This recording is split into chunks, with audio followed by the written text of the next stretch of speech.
Chers frères et sœurs, la Côte d'Ivoire aujourd'hui est un grand pays. La Côte d'Ivoire aujourd'hui est un grand pays. Au détriment de ce qu'on vous fait croire, de ce qu'on vous dit, la Côte d'Ivoire aujourd'hui est devenue une fierté internationale. Aujourd'hui, c'est une fierté pour nous de dire que nous sommes Ivoiriens.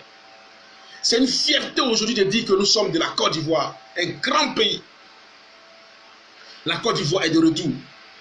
La Côte d'Ivoire attire les convoitises des apprentis sorciers.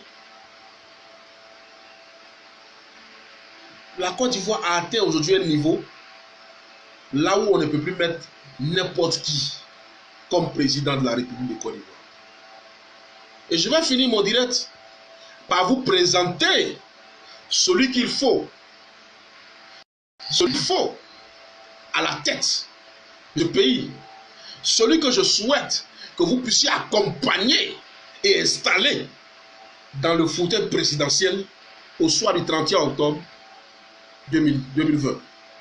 D'ailleurs, c'est pour empêcher les élections qu'ils ont commencé comme ça. C'est ça, ils ont commencé là. Ça dit, la stratégie là, c'est ça là. Vrai programme de gouvernement du PDCI là. C'est ça que vous êtes en train de voir actuellement. Programme de gouvernement du PDCI là, c'est ce que vous voyez actuellement. Programme de gouvernement du GPS là, c'est son programme de gouvernement là, vous avez en train de voir ça comme ça. Programme de gouvernement de l'UFPI de Laurent Gbagbo là, c'est ça que vous voyez comme ça. La main tendue de Blé Goudé-Cham là, voilà, c'est main tendue dans la prise là, voilà ça qui est là aujourd'hui, vous avez vu ça aujourd'hui. C'est de ça qu'il s'agit. Les gens jouent avec les choses. Les gens pensent que les gens ont changé.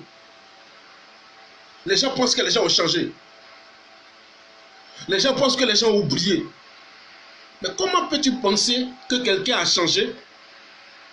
Avant de penser que quelqu'un a changé, il faut revenir toujours à te poser la question. Mais pourquoi il avait commencé? Quand je m'assois là, on dit non, c'est un frère, il faut qu'on s'assoie à la table, il faut qu'on discute. Mais il s'est rebellé là, c'est pourquoi? C'est pour prendre le pouvoir, il n'a pas encore pris le pouvoir, il ne peut pas changer. Quand Blé Goudé prenait son matelas pour se promener dans la rue, pour mépriser les miliciens, c'est pourquoi? C'est pour prendre le pouvoir, c'est pour mourir au pouvoir. Mais il veut encore ce pouvoir, il n'a pas changé. Quand Laurent Gbagbo allait faire des années, des mois dans la prison parce qu'il a refusé de quitter le pouvoir malgré qu'il a perdu les élections, c'est pourquoi? C'est parce qu'il voulait toujours mourir au pouvoir. Donc il veut encore ce pouvoir, il n'a pas changé. Quand Henri Konan Bédié a 87 ans, dit qu'il va être président de la République, chers amis, c'est parce qu'il n'a pas changé. Pouvoir là, il veut ça. Pouvoir là, il veut ça. Peu importe la situation, il veut ça. Notre pays est tranquille. On nous dit non, regardez un peu. Le ministre de la Défense, il va tranquille. Le ministre de la Défense, il est baron de cocaïne.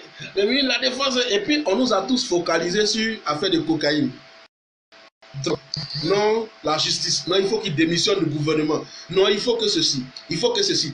Et pendant qu'on était concentré sur l'actualité de voir comment est-ce que le ministre va prouver qu'en réalité il n'y a rien, parce qu'il faut rassurer les gens, pendant que tout le monde avait l'attention tournée, pendant que les soldats même aux frontières étaient un peu inquiets de ce qui se passe, mais pourquoi on peut mentir sur le ministre, pendant qu'on est inquiet et qu'on a le regard tourné vers comment se expliquer, on frappe en arrière. La main tendue là, c'est ça qui est là. C'est pourquoi des gens, je vois des gens qui sont dans les émotions. Dès qu'on apprend quelque chose, on court ici, pour vous distraire. Pour vous distraire, parce que le temps qu'il prend pour courir pour aller ici, là, lui, il frappe. Parce que son ambition, c'est de frapper. Regardez un peu, comment on peut dire le ministre de la Défense, le premier ministre par intérim d'un pays comme la Côte d'Ivoire, était maniant, était trafiquant de drogue. Et pour la première fois, le ministre d'État, Ahmed Bakako, est obligé de faire un communiqué pour répondre. Parce qu'il savait qu'il était on a menti sur lui. Pour cette première fois-là, la même semaine, la Côte d'Ivoire est attaquée. Des enfants de la Côte d'Ivoire sont tués lâchement, pour rien. Un Ivoirien disait ceci: mon retour en Côte d'Ivoire, va s'imposer à Alassane Ouattara. Mon retour en Côte d'Ivoire va s'imposer à Alassane Ouattara. Bon, de vous à moi, quand quelqu'un dit que son retour va s'imposer aux autorités de son pays. Bon, je ne sais pas hein, si c'est parce que je ne suis pas allé loin dans les études qui me fatiguent. Hein, je ne sais pas.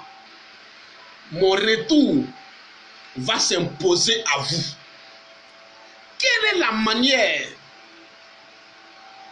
quelle est la meilleure manière pour vous d'imposer son retour aux autorités de la Côte d'Ivoire? Quand Soro dit mon retour va s'imposer à vous là, quelle est la meilleure manière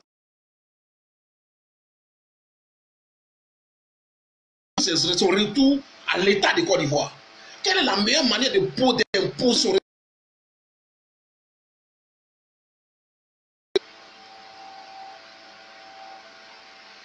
Mais la meilleure manière, c'est ce qu'il vous a montré là. Moi, je ne fais pas enquête. Je ne fais plus enquête, je ne suis pas dans l'enquête. Parce que enquête, là, on sait où ça va finir. Enquête, on dit, il y a celui qui a fait là. Il ne faut pas en se fatiguer. C'est Soro Kibafori Guillaume qui est derrière tout ce qui se passe. Parce qu'il veut être coûte et coûte président de la République de Côte d'Ivoire. C'est lui qui doit être le président.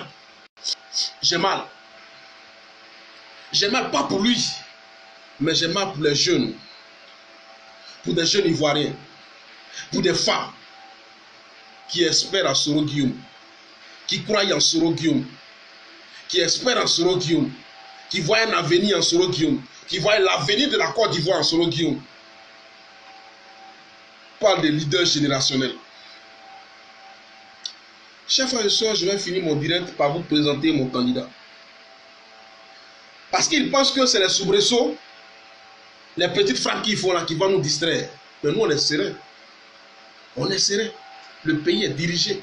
Pour la première fois dans l'histoire de la Côte d'Ivoire, il y aura passation de charge entre un président sortant et puis le président entrant, élu démocratiquement, les deux.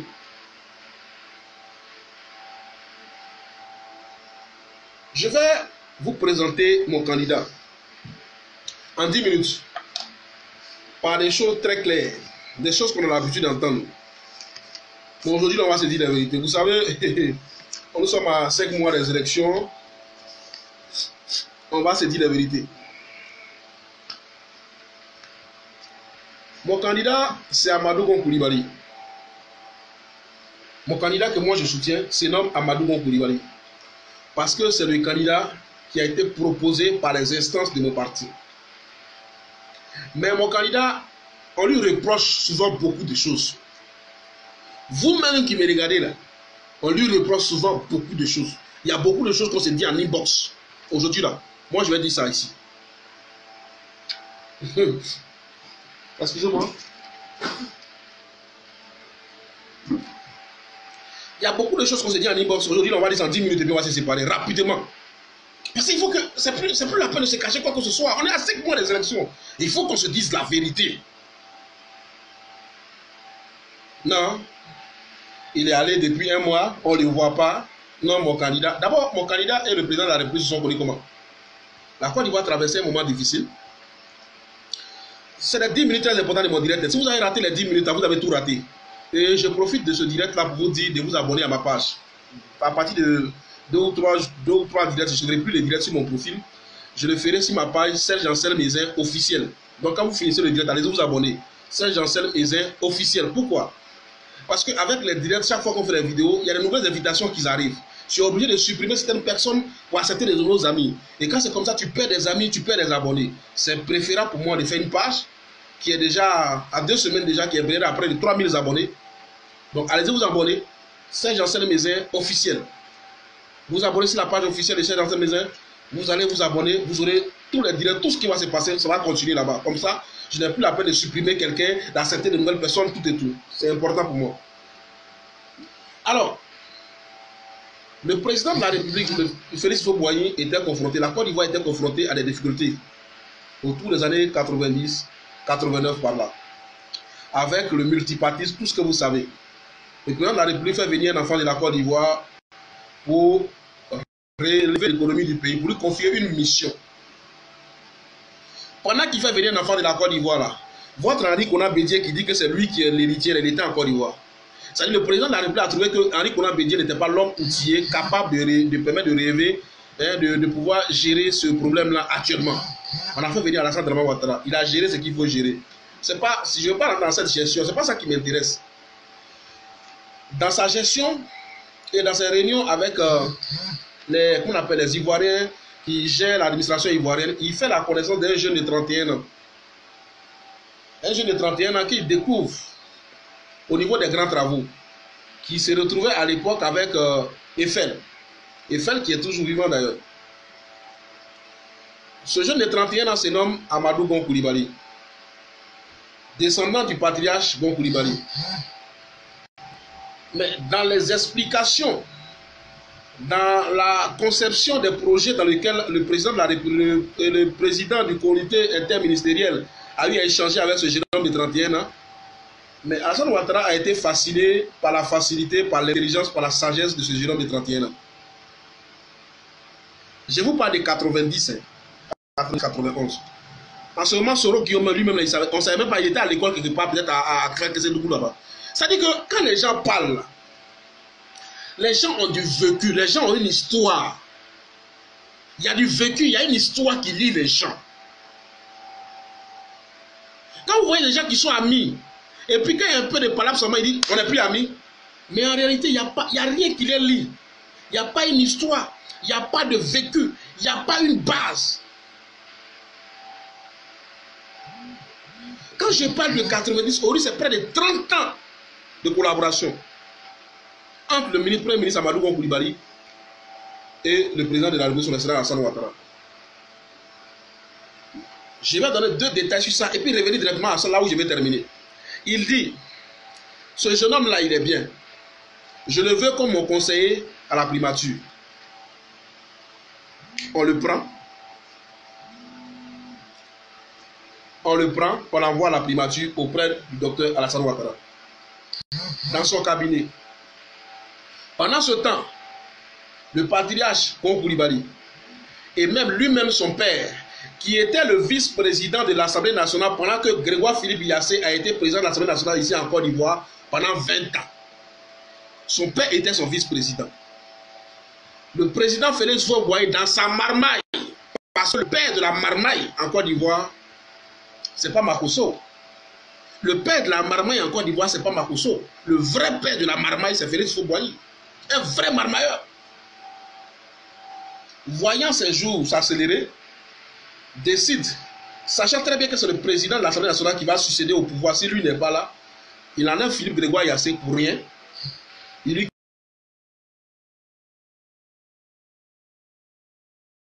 Comme ça, il devient le président de l'Assemblée nationale. Au cas où s'il n'est pas là, il sera le président de la République. Le père d'Amadou Gon Coulibaly, qui était le vice-président de l'Assemblée nationale, par fidélité au président Yassé, a démissionné de l'Assemblée nationale quand Grégoire Philippe Yassé a été chassé à la tête de l'Assemblée nationale. Est-ce que vous me comprenez? C'est-à-dire fidélité de Amadou Gon Coulibaly, ça a un germe. Fidélité de Sénoufo, les Coulibaly, pour la ça dans les gemmes, c'est une question ça dans les gemmes. Les Gon Peleforo là, eux les affaires de fidélité là, c'est dans les sang. C'est pas aujourd'hui ça a commencé. Par fidélité, il a quitté l'Assemblée nationale aussi. Et puis après, Dieu a décidé autrement, le vieux n'est plus tout autour, il est décédé tout et tout. Félix Houphouët-Boigny, sachant très bien les liens forts qui l'ont lié au patriarche Gon Peleforo, au père même de Gon Coulibaly, tout et tout, décide de faire de son fils Amadou Gon Coulibaly député de Korogo 92, 93 par là. Il appelle le premier ministre Alassane Ouattara. Ton conseiller là, Amadou Gon Coulibaly là, ton conseiller là, il faut lui dire on a besoin de lui. Il va être candidat du PDCI à Korogo par rapport aux élections législatives. Comme cela, il sera le député, il sera le maire de Korogo. Et puis après ça, il va devenir ministre au gouvernement. Écoutez-moi bien. Jusqu'à présent, on n'a pas parlé de Soro. Hein. On ne connaît pas Soro. C'est-à-dire, on ne connaît pas Soro. Dans ce que je vais vous dire, on ne connaît pas Soro. Hein. Il récupère. Mais monsieur, on donne la commission au Premier ministre qui va voir son conseiller pour dire, ah écoute Amadougo, il y a le président de la République qui dit que tu vas aller à Korogo pour être candidat là-bas, donc vraiment il m'a donné le chargé de donner l'information. C'est que j'ai dit, écoutez-moi très bien. Donc il m'a dit de donner l'information, et donc je suis venu donner l'information, il faut voir. Amadougo lui a demandé pour aller être candidat où ça? Non, c'est pour aller être candidat à Korogo parce que le parti a besoin, le vieux dit il faut que tu viennes, tout ça. Amadougo a posé cette question au président de la République aujourd'hui, Alassane Ouattara. Si je vais être candidat à Korogo, ça sous-entend que je ne vais plus travailler au cabinet ici avec vous, c'est ça? Le Premier ministre lui a répondu, oui, effectivement, c'est ça. Ça dit que vous allez servir le pays ailleurs. Amadougo a refusé d'être candidat à Korogo pour rester fidèle à Alassane Ouattara. C'est ce que j'ai dit là. Allez-y, dites ça à Soro. Dites ça à Soro Guillaume. Dites ça à Amiral Blindé. Dites ça à tous ceux qui sont là. Tous, dites-le, envoyez-le la commission. Il a refusé, il a dit non à Félix Houphouët-Boigny. Il dit qu'il quitte pas le cabinet d'Alassane Ouattara. Allons-y à l'affaire là. Le vieux dit, mais il dit quoi? Il dit, ah, le vieux, je suis venu lui dire, il n'a qu'à partir. Il dit non, qu'il ne veut pas partir, tout ça. Moi, je ne comprends pas. Félix Houphouët-Boigny dit, passez, donnez-moi le téléphone là, donnez-lui le téléphone. On prend le téléphone, le vieux lui parle. Amadou Gondin niet. Monsieur le Président, sauf au respect, je préfère rester ici au cabinet avec Alassane Ouattara. Il dit, amenez-moi-le, hein, dites-lui de venir me voir là. C'est parce qu'il est au téléphone, il parle. Qui peut dire non à Houphouët devant Houphouët? Viens là. On prend Amadou, on la voit au palais. En fait, petit, on dirait que tu ne comprends pas bien ce que je suis en train de te dire. Tu sais, tu connais ce qui me lie à ton père. Tu connais ce qui me lie à tes parents. J'ai dit, tu vas aller être député. C'est tu t'informes que tu vas aller être député à Korogo. Tu me dis non, que tu vas pas. Amadou Gon a regardé Félix Houphouët-Boigny dans les yeux et lui a dit, je préfère rester dans le cabinet d'Alassane Ouattara travailler avec lui. Les gens ont un vécu. Les gens ont une histoire. Les gens sont ensemble, ce n'est pas aujourd'hui. Les gens se connaissent pas pour des postes de responsabilité. Les gens se connaissent, les gens sont fidèles pas pour des responsabilités. Parce qu'aujourd'hui ils sont ministres, parce qu'aujourd'hui ils sont milliardaires, parce qu'aujourd'hui ils sont dans le luxe. Mais ils sont connus, ils ont cru les uns en l'autre depuis très longtemps, à partir de rien. Les gens bavardent, les gens crient, mais ils ne savent rien du tout. Ils bavardent, ils crient, mais ils ne savent rien du tout. Le père de la nation décède. Dites-moi, dans l'histoire de la Côte d'Ivoire, combien de personnes ont dit non à Houphouët-Boigny? Combien de personnes ont dit non à Félix Houphouët-Boigny? Ça n'existe pas. Ils sont rares d'ailleurs.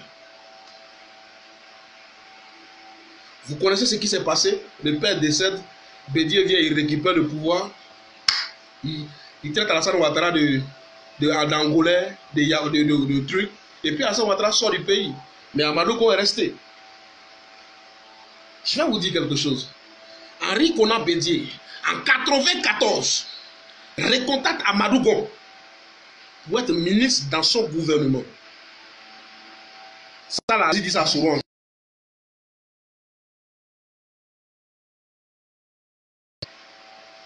Amadou Gon Coulibaly répond à Bédié, je n'entrerai pas dans ton gouvernement. Parce que Amadou Gon Coulibaly savait déjà qu'il était ici en Côte d'Ivoire, l'homme de main d'Alassane Ouattara, et que depuis, même hors du pays, c'est lui qui gérait les affaires du président de la République.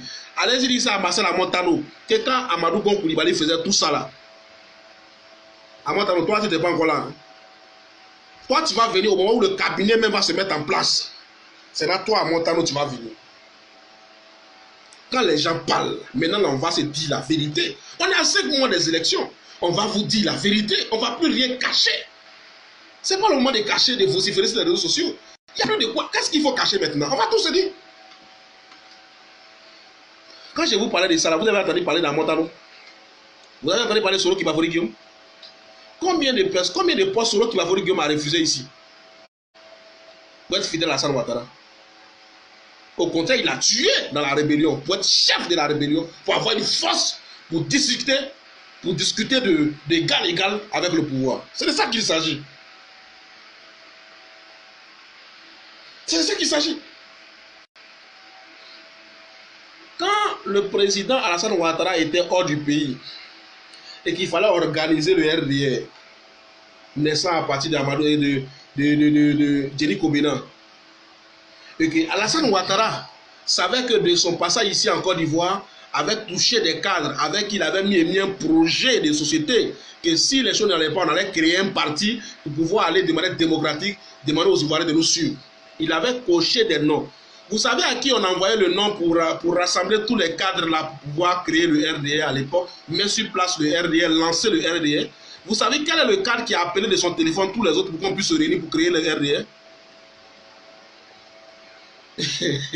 C'est-à-dire, on va se dire les choses maintenant et puis les gens vont dormir tranquilles chez eux. Celui qui a appelé tout le monde pour qu'on puisse se rassembler, pour organiser les choses là, c'est Amadou Gon Coulibaly. Il n'y a pas eu deux. Envoyez ça à Soro. C'est Amadou Gon Coulibaly qui a bénéficié, qui a été l'homme de confiance d'Alassane Ouattara depuis des années. Il a posé des actes. Ils ont du vécu. Ils se connaissent. Quand ils se regardent là, l'autre sait déjà de quoi l'autre veut parler et puis ça marche. On arrive à prendre le pouvoir. Je vais vous parler de tout ça pour ne pas être long. On est au pouvoir en 2012.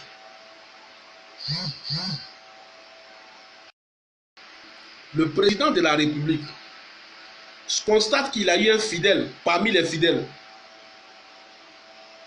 de ses compagnons qui est Amadou Gon Coulibaly, mais qui ne se sent pas au point parce qu'il souffre d'un mal. Mais il faudrait qu'il aille se faire opérer. Ce mal-là, il a 50% de vivre, 50% de ne pas vivre s'il va faire l'opération. Mais la personne qui ordonne à Alassane Ouattara d'aller faire l'opération en 2012, c'est Alassane Ouattara lui-même. Et Amadou Gon allait faire l'opération, c'est Alassane Ouattara lui-même. Donc c'est Alassane Ouattara qui dit à Amadou Gon Coulibaly, tu vas aller te faire opérer. Si à un moment donné vous avez constaté que Amadou Gon, même quand on a pris le pouvoir, était un peu restreint dans son coin, et il ne voulait pas trop parler, c'est parce qu'il savait que lui, il ne voulait pas trop se montrer parce qu'il était malade, il veut pas, il laisse les gens gérer. Mais le président lui a dit, va te faire opérer. La science, c'est ça qu'il faut opérer. C'est vrai, il y a 50%. Non. Moi, j'ai dit, va le faire. Il va le faire. Impeccable. Réussite totale. Mais pendant qu'il était allé se faire opérer, là, il y a quelqu'un ici qui a déjà vu ça en sa mort. Il ne va plus jamais revenir au pays. Et qui a commencé à prendre des rênes. Qui a commencé à avoir des prétentions. Qui a commencé à faire des nominations en désordre dans l'administration. Qui a commencé à nommer des gens comme il voulait la primature. Il restait à la primature, il balançait des gens au CPC. Il restait à la primature, il balançait des gens dans l'armée. Il a commencé à faire la fusion de l'armée. Il a commencé à avoir une cote. Sans tenir compte de l'histoire des gens. Sans tenir compte du vécu des gens. Sans tenir compte des temps. Soro Kibaforo Guillaume dit qu'il est le leader générationnel de Amadou Gon Coulibaly. Le leader générationnel de Diakité Poti Souleymane, le plus jeune de tous ceux qui ont créé le RDR. Il est le leader générationnel de Kone Kafana. Il est le leader générationnel de Zemoko Coulibaly. Il est le leader générationnel de Kandja Kamisoko Kamara. Lui, Soro Kibaforo Guillaume, il est le leader générationnel d'Ali Coulibaly qui a fait la prison ici plusieurs fois devant nous. C'est de ça qu'il s'agit, chers frères et sœurs. Moi, mon candidat a un vécu. Moi, mon candidat a une histoire. Mon candidat a été dans le parti. Allez-y demander à l'époque au RDR, quand on va faire les réunions chaudes dans la rue Le Pic. C'est vrai que la vieille, Henriette David Diabaté, dont je salue ici au passage, était là, elle gérait les choses avec une dose de sagesse. Mais qui prenait la parole au dernier moment lors des réunions du RDR, les réunions chaudes, pour conclure la réunion, c'était Amadou Gon Coulibaly. Demandez à Soro Kibaforo Guillaume, il était où pendant tout ce temps? Dans tout ce que je viens vous citer comme histoire, vécu, analyse, moments difficiles, on pourchassait les gens, on tuait les gens à cause du RDR. Lui, il était où? Il se vagabondait en France quelque part là-bas. Il vagabondait en France quelque part là-bas.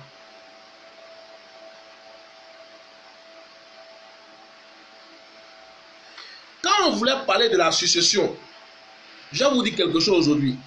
Candidat à la succession là, Amadou Gon n'était pas dedans. Est-ce que vous comprenez un peu ce que je suis en train de vous dire? candidat pour dire qu'Alassane n'est pas là, c'est moi qui suis là. Bon, on n'était pas parmi ceux qui disaient ça. Mais matin, midi et soir, dans tous les actes de Soro Kibafori Guillaume, tous les jours que Soro Kibafori, il pensait à la succession de son excellent Alassane Ouattara. Regardez le cortège de Soro Guillaume passé. Vous allez vous rendre compte que ce gars-là s'organisait pour prendre le pouvoir juste après Alassane Ouattara. Mais jamais vous allez voir un dispositif qui a été placé, construit par Madougon, pour dire quand Alassane Ouattara va partir, c'est moi qui va gérer. Il n'y en a pas. Il n'a rien prévu. Il était là quand on allait dire, c'est toi on veut qu'on pour être notre candidat. C'est toi nous on veut pour être notre candidat. Les gens l'ont imposé sa candidature. Et je vais terminer par deux choses. On dit, mon candidat Amadou Koulibaly n'a pas de carré. Est-ce qu'on ne dit pas ça? Est-ce qu'il ne vous arrive pas à vous-même de vous dire ça? Notre candidat n'a pas de carré. Il n'est pas charismatique. Il n'a pas de personnalité. Bah, mais c'est normal. Mais c'est normal. Comment voulez-vous que Amadou Koulibaly, fidèle de ses fidèles, puisse avoir une personnalité quand son idole, quand son mentor, quand celui en qui il se reconnaît est au pouvoir, quand celui en qui il se reconnaît est là? Amadou Koulibaly a dit, je n'aurai pas de carrure, je n'aurai pas de personnalité, je n'aurai pas de décision à prendre tant que Alassane Ouattara sera président de la République du Côte d'Ivoire. C'est ce qu'on appelle un homme fidèle. C'est ce qu'on appelle un homme de valeur. C'est ce qu'on appelle un homme de principe. Il n'a pas de carrure, il n'a pas de personnalité. Bah, je vous donne rendez-vous très bientôt et vous et moi on va apprécier ensemble. On dit il est méchant. Amadou Bo est méchant. Il est bien, mais il est méchant. Vous n'avez jamais entendu ça? Vous savez, Amadou n'est pas un populiste. Je vais vous tranquilliser. Rien de tout ça. On vous effraie avec ça. Vous savez, je suis en Afrique. Je suis un Africain. Chez moi en Afrique, là, nous on aime le laisser aller. Chez nous en Afrique, là, quand tu es rigoureux, on dit tu es méchant. Regardez. Non, ce n'est pas un débat. Chez moi ici, là, il faut mettre rigueur. Viens créer une entreprise. Viens créer une structure dans laquelle tu mets la rigueur. Sois chef d'entreprise, sois un directeur. Il faut mettre rigueur. On dit tu es méchant. Quand tu dis ici, on fait ça, ça, ça, ça. Ici, on ne fait pas ça, ça, ça. Quelqu'un fait, tu tapes dessus. On dit, lui là, il est méchant. Amadou Koulibaly n'a jamais été méchant.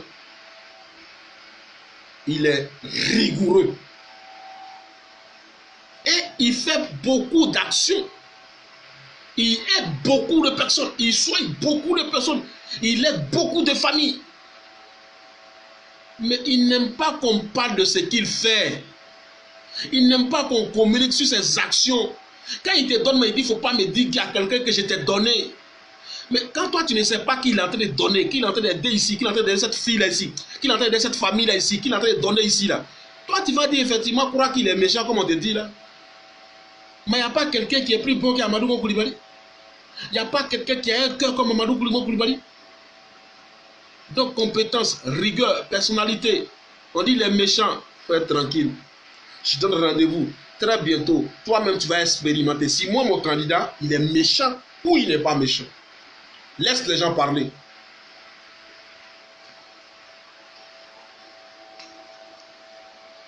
On dit, mon candidat est secteur. Lui là, ce sont ses frères seulement, il nomme dans le gouvernement. Ce sont ses frères seulement, il met dans l'administration. Il a son cousin dans telle banque. Il a sa nièce ici. Il a sa petite soeur là-bas. Il a sa tante là-bas. Il a sa cousine ici. Il a sa... Vous n'avez pas déjà entendu ça? Donc si vous êtes d'accord avec ce que je mettez les cœurs, on va avancer. Si je ne vois pas les cœurs, j'arrête le direct. C'est moi-même.